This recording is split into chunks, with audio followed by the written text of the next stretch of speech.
Shawarma కోసం 200 grams boneless chicken తీసుకొని దానిలో 1 spoon chilli powder, 1 spoon garam masala, 1 spoon coriander powder, టేస్ట్కి సరిపడా సాల్ట్, 1 స్పూన్ ఆయిల్ వేసుకొని బాగా మిక్స్ చేసుకోవాలి. అండ్ దీనిలోనే 1/2 స్పూన్ జింజర్ గార్లిక్ పేస్ట్ కూడా వేసుకొని కలుపుకోవాలి. దానిలోనే 1 స్పూన్ కర్డ్ కూడా వేసుకొని మిక్స్ చేసుకోవాలి. అండ్ దానిలోనే హాఫ్ లెమన్ స్క్వీజ్ చేసుకొని బాగా కలిపి ఒక హాఫ్ అన్ అవర్ పక్కన పెట్టుకొని ఉంచుకోవాలి.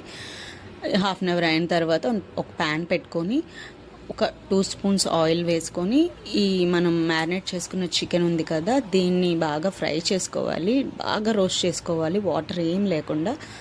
అండ్ రోటీ కోసం 1 కప్ మైదాలో టేస్ట్కి సరిపడా సాల్ట్ అండ్ వాటర్ వేసుకొని చపాతీ ఎట్లా ప్రిపేర్ చేసుకుని అట్లా చేసుకొని ప్యాన్లో వితౌట్ ఆయిల్తో తవా మీద ఫ్రై చేసుకోవాలండి. 1 స్పూన్ టొమాటో కెచప్లో మనం ప్రిపేర్ చేసుకున్న మయో కలుపుకొని దీన్ని ఆ రోటీ ఉంది కదా దాని మీద అప్లై చేసుకొని మనం రెడీ అయిన చికెన్ని వేసుకొని దాని మీద కొంచెం మయో కూడా వేసుకొని మనం షవర్మా ఎట్లా అయితే ర్యాప్ చేసుకుంటామో అట్లా ర్యాప్ చేసుకోవాలి. ర్యాప్ చేసుకున్న తర్వాత అండ్ ఐరన్ తవా ఒకటి పెట్టుకొని జస్ట్ హీట్ చేసుకొని ఒక 2 సెకండ్స్ ఈ ర్యాప్ చేసుకుని షవర్మా రోల్ ఉంది కదా దాన్ని హీట్ చేసుకుంటే సరిపోతుందండి. టేస్ట్ అయితే చాలా బాగుంటుంది, పిల్లలకి నచ్చుతుంది. బయట దొరికే వాటికన్నా ఇంట్లో మనం కొంచెం మంచిగా చేసుకుంటాం కదా, అన్నీ మంచివి వాడుకొని అప్పుడప్పుడు తింటే ఓకే, డైలీ హెల్త్కి మంచిది కాదు కదా.